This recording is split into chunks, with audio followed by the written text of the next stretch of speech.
Bom dia! Iremos dar início ao nosso primeiro episódio, onde iremos abordar assuntos sobre o mundo agro. E para início deste novo projeto, nós temos como convidado o professor Dr. Altamiro, que é especialista em orgânicos. E para este episódio, nós vamos abordar sobre orgânicos com o tema orgânicos, uma alternativa para uma produção sustentável. Então, pessoal, bom dia. Sou Luiz Fernando. E a título de curiosidade, a gente queria que o professor falasse sobre suas qualificações, formações e trabalhos com o sistema de produção orgânico. Bom dia a todos. Meu nome é Altamiro Ferraz Júnior, sou engenheiro agrônomo formado pela antiga Faculdade de Ciências Agrárias do Pará, hoje é UFRA, 1990, já tem uns anos de estrada aí. Tenho mestrado e doutorado pela Universidade Federal Rural do Rio de Janeiro. Meu mestrado e doutorado, os dois foram em nutrição de plantas, em ciência do solo. E minha história com orgânico foi interessante, porque eu comecei a ser professor aqui muito cedo, né? Comecei aqui com 20 e poucos anos. E daí o primeiro desafio que teve aqui na UEMA foi um curso de pós-graduação em agroecologia. E eu ficava muito desconfortável, porque eu dava aula de agroecologia e produzia lá no meu sítio com todos os venenos possíveis e impossíveis de se usar na agricultura. E quando os alunos me perguntavam, como é que é lá no seu sítio? Eu dizia, lá é convencional, eu taco veneno, é herbicida, tudo que eu tenho direito, né? Então eu vivi essa contradição aí que me incomodava muito.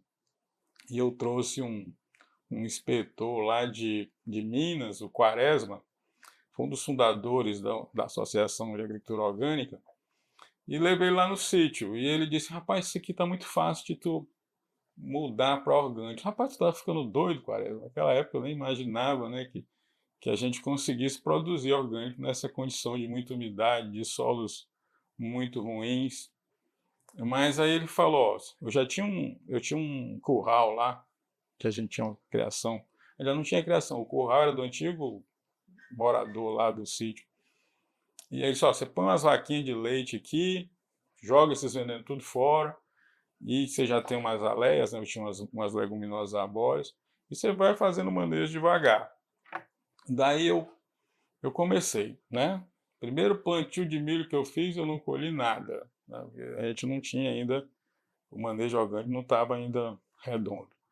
E eu consegui um apoio da FAPEMA muito importante nessa trajetória.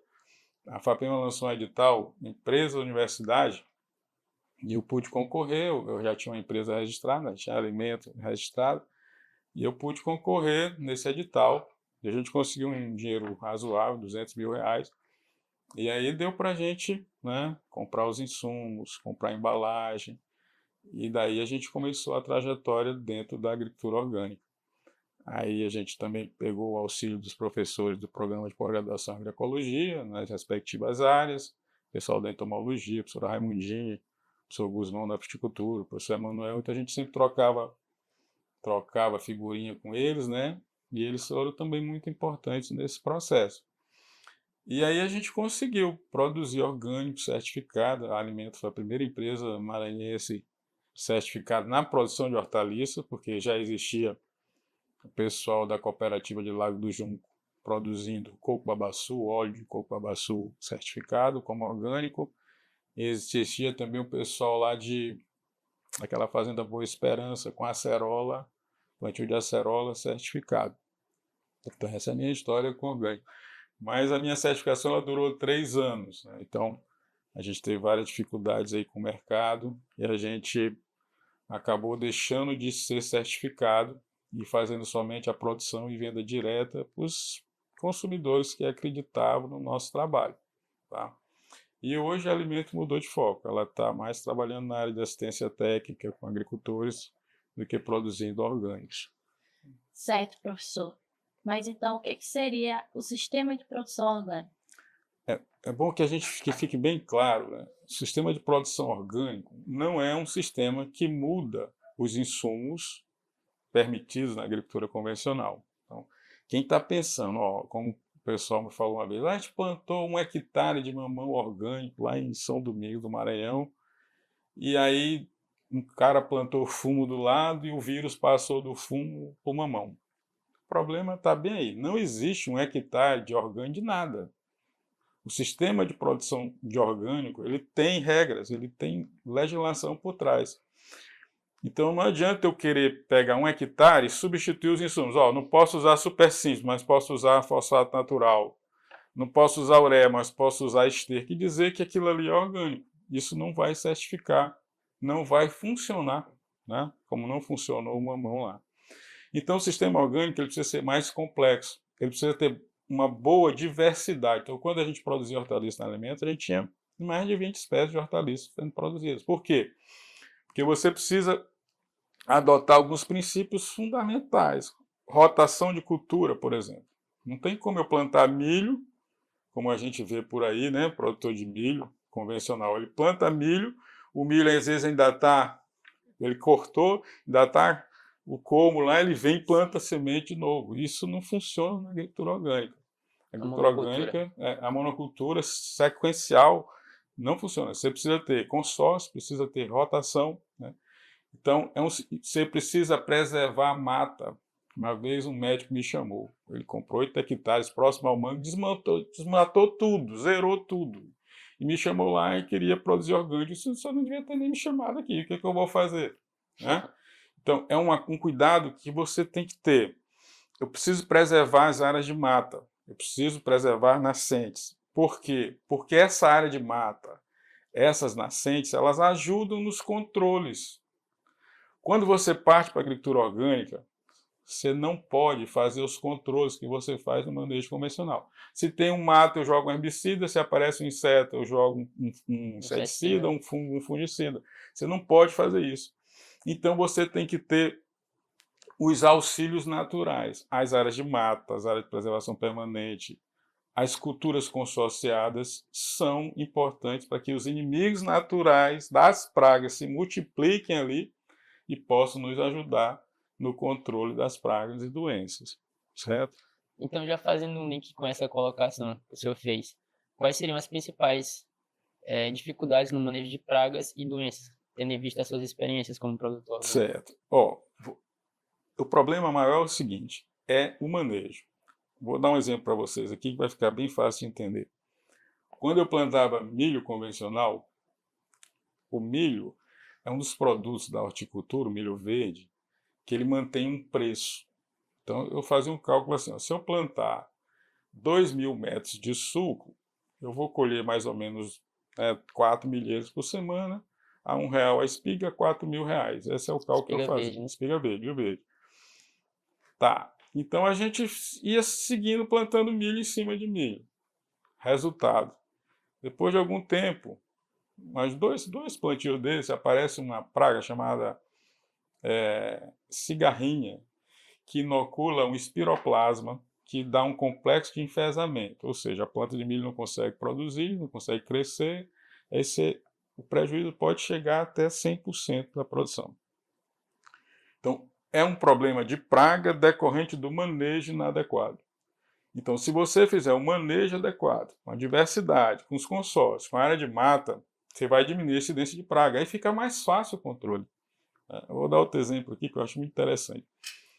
Em 2000, eu trabalhava convencional, abri 1 hectare, como eu aprendi na agronomia. Você chega lá, desmata, né, mete a grade aradora, bota calcário, e eu vou plantar. Meu cálculo era o seguinte, eu vou plantar 1 hectare de milho verde, vou colher aqui 30.000 espigas, né? Vai botar 40.000 espigas, vou trocar meu carro, depois que eu colher esse milho. Beleza, plantei tudo convencional, né?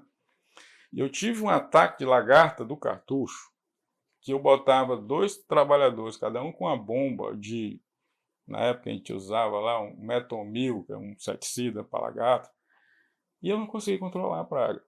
Eu perdi praticamente, não troquei carro, coisa nenhuma, não fiz sob medida de dar.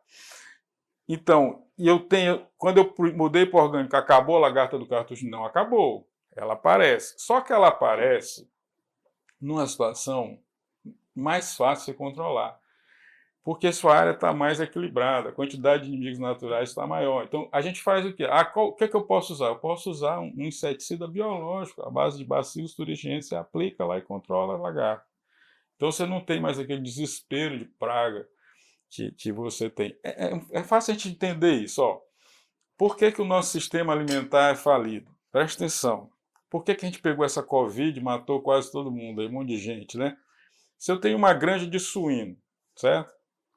E entra uma peste suína clássica ali, uma doença, a chance disso passar para todos aqueles animais que estão tudo junto, aglomerados, comendo um tipo de comida só, é muito grande. É a mesma Né? raça, né? Então a mesma coisa aconteceu com a gente, aglomerado aqui na cidade, com a base alimentar estreitíssima, né? São 20 alimentos que a gente usa na alimentação diária nossa. Então a base alimentar é extremamente estreita comparada à base alimentar dos indígenas que saem na mata comendo um monte de fruta, um monte de coisa. Então, a mesma coisa acontece na lavoura convencional. Entrar uma praga ali, né?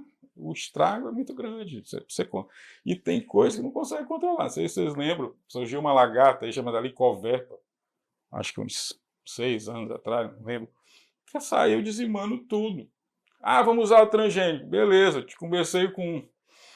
Falando isso, não pode usar transgênico na agricultura orgânica. Falei com o vendedor de semente da Pioneer esse ano, ele me disse, rapaz, Altamiro, a gente não está mais nem vendendo milho dizendo que é transgênico, que é resistente à lagarta, porque a lagarta quebrou a resistência de todas as variedades de milho que eram vendidas como resistente à lagarta. Então, eu acredito que essa não é a saída, esse não é o caminho. Ah, você é contra o agronegócio? Não, não sou contra. O agronegócio ele tem seu espaço, tem sua importância para o país, mas eu acho que é interessante que os nossos pensadores, os nossos fazedores de política pública comecem a pensar numa transição, numa mudança. Um exemplo, uma fazenda em Balsas de 30 mil hectares, produzindo soja ou milho, empregando 0,3 pessoas por hectare, vamos mudar isso. Se eu tivesse 30 mil hectares, com agricultores familiares, produzindo um modelo agroecológico orgânico, com assistência técnica, com recursos, né? A quantidade de comida, de alimento que poderia ser produzido nesses 30 mil hectares era muito maior do que milho e soja. Né? Eu faço um cálculo, um hectare nesse sentido, nesse manejo, dá para você produzir aí pelo menos 15 toneladas de comida ano. Se você pegar milho e soja, né, você vai ter 3 toneladas de soja, e 4, sei lá, 6 de milho, 10 toneladas. Numa incerteza terrível com essa quebra de produção que deu agora por conta da incerteza climática aí. Então, é muito mais interessante mudar esse manejo para o manejo orgânico, agroecológico. Certo. E foi, o senhor comentou durante a pandemia, onde o mercado de orgânico ele ganhou maior notoriedade, as pessoas começaram a pensar mais sobre em relação à saúde, né? E o mercado orgânico, os produtos orgânicos começaram a ganhar um maior espaço dentro do mercado. Assim, o mercado de orgânico ele cresce a uma taxa muito grande. Eu não sei de cabeça, mas, por exemplo, se a indústria de alimentos cresce a 5% ao ano, o mercado de orgânico ele cresce a 15%, 20%. A gente trouxe uns dados aqui de 2012 né? a 2019, cresceu mais de 300%. 2000 e? De 2012 a 2019. Certo. Em 2022 tinha em torno de 25 mil produtores cadastrados pelo mapa. Então, é um crescimento muito, muito grande. Muito grande. E a pandemia acelera, porque quando se eu estou acometido de uma doença, né, meu sistema imunológico está ruim. Um dos problemas do sistema imunológico está relacionado à alimentação. Né? Tem correlações aí fortíssimas. Você vê, o que mais causa morte nos hospitais é resistência microbiana a antibióticos. Né? A pessoa tem uma infecção e aí toma uma ampla gama de antibióticos e não consegue controlar a infecção, a pessoa morre. Uma das suspeitas é que a resistência microbiana a antibiótico é decorrente do que a gente se alimenta. Não podemos esquecer que a maioria das transgenias, genes são transferidos junto com o gene de interesse, e um desses genes transferidos é um gene de resistência a antibiótico, é um gene marcador. Então, há suspeita grande de que a resistência microbiana antibiótica ela é causada por alimento que a gente consome, né? Alimento alterado, né? Geneticamente alterado. Certo, professor. Então, é uma dúvida que a gente tinha em grupo, e uma dúvida que surgiu na minha cabeça também. E sem querer ser óbvio, sei lá, de alguma outra forma, já que o senhor tem formação aí na área de nutrição de plantas, o senhor não acha que poderia ser mais flexível em relação à legislação essa utilização de fertilizantes sintéticos, fertilizantes químicos, já que eles não toleram, não admitem? Essa é uma Então, o senhor acha pergunta que não poderia interessante. ser aceito, porque tendo em vista que, a partir do momento que esse fertilizante é aplicado, e ele é disponível numa forma, por exemplo, nitrogênio, ele fica disponível na forma de amônio. E a planta absorve dessa forma. E o nitrogênio orgânico, proveniente de um esterco, de uma cobertura morta, ele vai sofrer ali a amonificação e vai ser absorvido dessa mesma forma. Você não acha que poderia ter uma flexibilização, tendo em vista que a adubação orgânica também sai um pouco caro? Adorei esse teu questionamento aí. É isso aí. Olha só. Tem países que permitem o uso de ureia na agricultura orgânica. Salvo engano, os Estados Unidos permite. Por que que a legislação fechou, impedindo que esses fertilizantes, supertrio, super simples, né, cloreto de potássio, ureia, que são adubos de alta solubilidade? O que significa isso? A velocidade de liberação dos nutrientes é muito alta. Isso significa dizer que as plantas também vão absorver esses nutrientes rapidamente. Eu gosto de fazer uma comparação com aquele camarada que vai para a academia e quer ficar fortão sem fazer muita academia, né, da noite para o dia. Então ele toma uma bomba. A bomba vai fazer com que ele ganhe massa muscular, mas em compensação ele vai ficar com um sistema imunológico fragilizado. Qualquer gripe vira pneumonia e mata o sujeito. Vocês já viram isso por aí, né? A mesma coisa acontece comparando com uma planta. Quando se aplica ureia, que essa ureia é libera nitrogênio facilmente assimilável como amônio, e ela vai alterar a nutrição da planta, vai alterar o sistema de defesa da planta. Tem um exemplo assim que eu acho muito interessante. Eu estou fazendo um curso de especialização na Exalc, lá, o pessoal muito bom. Eu pergunto, a Exalc, eles não gostam de agricultura orgânica, né? E eu fiz de mal mesmo. Então eu pergunto muito isso para eles. Por exemplo, cloreto de potássio. Cloreto de potássio é um nutriente, é um adubo, fonte de potássio utilizado na agricultura convencional, é proibido na agricultura orgânica. Por quê? Vamos lá. Potássio é um macronutriente, o cloro é um micronutriente. E se você pegar a massa deles, é praticamente muito parecida. A massa do potássio e a massa do cloro são muito parecidas.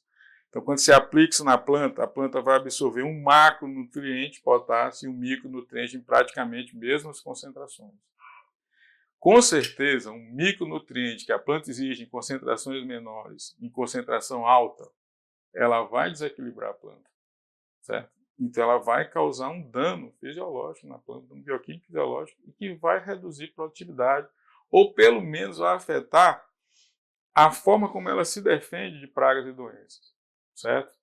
Então, é por isso, qual é a fonte permitida? Sulfato de potássio. Aí você tem um enxofre e um potássio, né? 2 macronutrientes, um equilíbrio aí. Essa é permitida? É permitida, e desde que seja rocha moída. Tem um sulfato de potássio que se usa na agricultura, na fertirrigação. Esse não pode. Você tem que ser só a rocha rica em sulfato de potássio moída, você pode utilizar. Tá? Então, eu não vejo dificuldade com a adubação. Por quê? Olha só. Tem um podcast, não é um podcast, né, que acho que é um daqueles TED Talks, né, que tem uma pesquisadora, que ela fala uma coisa muito interessante. Se você analisar uma planta, a planta tem praticamente toda a tabela periódica lá dentro. O que a agricultura moderna fez? Ela resumiu a adubação em NPK. Né? Agora que estamos começando com micronutrientes, com os aminoácidos, né? O pessoal está vendo que para aumentar o teste de produtividade ali, eles têm que aplicar micronutriente, aplicar aminoácido e tal. Então, tem alguma coisa errada com essa agricultura. E eu falo isso, você não precisa de NPK para produzir. Ou melhor, você pode produzir qualquer coisa sem NPK, sem 10-10-10, sem 4-14-8. Como? Você tem esterco? Esterco é caro, o volume é alto para mexer, para trabalhar. Tá, você vai trabalhar com esterco naquelas culturas que têm rentabilidade. Retorno, obviamente. Né? Mas vamos fazer como eu vi lá em Viçosa, um experimento com 40 toneladas de composto para produzir milho orgânico grão. Isso não paga, não vai pagar o milho não vai pagar esse composto. Mas voltando aqui, então você pode usar composto ou esterco, você pode usar fosfato natural, farinha de osso. Tem aqui em São Luís, tem Passo Mel, tem fábrica de farinha de osso. Fosfato natural você consegue comprar na Terra Azul, compra nas misturadoras. Então, o mais complicado para você fornecer é o potássio, mas eu tenho cinza. Em última hipótese, eu posso pensar em quando eu tinha dinheiro da FAPEM, eu comprei lá em São Paulo sulfato de potássio, caríssimo, né? Mas eu posso usar cinza. Acabou o dinheiro, eu uso cinza até hoje. A cinza é uma fonte de potássio importante. Quer ver um negócio barato que ninguém dá bola? Vocês já viram quando vocês vão na marmoraria, tem uma poeira assim, eles lixam as pedras, né? De mármore, de granito. Aquela poeira ali, eu chamo de pó de marmoraria, que ele vira uma lama, eles são doidos para se livrar daquele próximo. Então a gente tem trabalho mostrando que aquilo é fonte de potássio, corrige, que em cálcio tem magnésio, corrige o pH. Sim. Você também pode aplicar. Então, e uma coisa importante, que eu bato muito lá no sítio, né? Bati e ainda bato lá quando a gente fala de agricultura orgânica, é a aplicação do biofertilizante. Por quê? O biofertilizante a gente chama de composto líquido. Na verdade, você faz um adubo fermentado. Qual a vantagem do biofertilizante? É que eu posso colocar ali os micronutrientes importantes que a gente não tem aqui no solo. Boro e zinco, hortaliça, por exemplo, eles são fundamentais. Eu posso colocar também manganês, ferro, cobre, sem problema nenhum. Então, você coloca aquilo ali com esterco, com leite, com açúcar, com caldo de cana, deixa fermentar e depois aplica. Então, a gente tem trabalho aí publicado com isso, com a professora Janaína, lá, a professora Raimundinha. A gente colocou o biofertilizante nosso lá, comparou com o indutor de resistência, e ela viu que o biofertilizante aumentou a produção da enzima polifenoxidase, que é uma enzima que a planta produz quando está sendo atacada por lagarto. Então, o biofertilizante ele melhora a defesa da planta, e ele faz parte do manejo orgânico. Você tem que aplicar o biofertilizante. E aí você vai ver hoje, todo mundo está falando em bioinsumo, né? O pessoal da agricultura convencional está falando em bioinsumo. O biofertilizante é um bioinsumo. E a gente orientou uma dissertação do Rony, a gente colocou no biofertilizante o azospirilo. Né? O azospirilo é uma bactéria de vida livre, que ela se associa à raiz do milho ali e fixa nitrogênio. E a gente colocou nesse biofertilizante essa bactéria comercial e a gente analisou no final do processo, aumentou a quantidade de bactéria e quando ele aplicou lá no solo, aumentou a quantidade de nitrogênio do milho. Então, você pode usar o biofertilizante ainda para inocular essas bactérias benéficas, né? Então, é um componente muito importante para a nutrição da planta. São muitas alternativas. Né? São muitas alternativas. Agora a gente não pode ficar preso, a gente nem pode usar o NPK, né? Isso é por conta da alta solubilidade.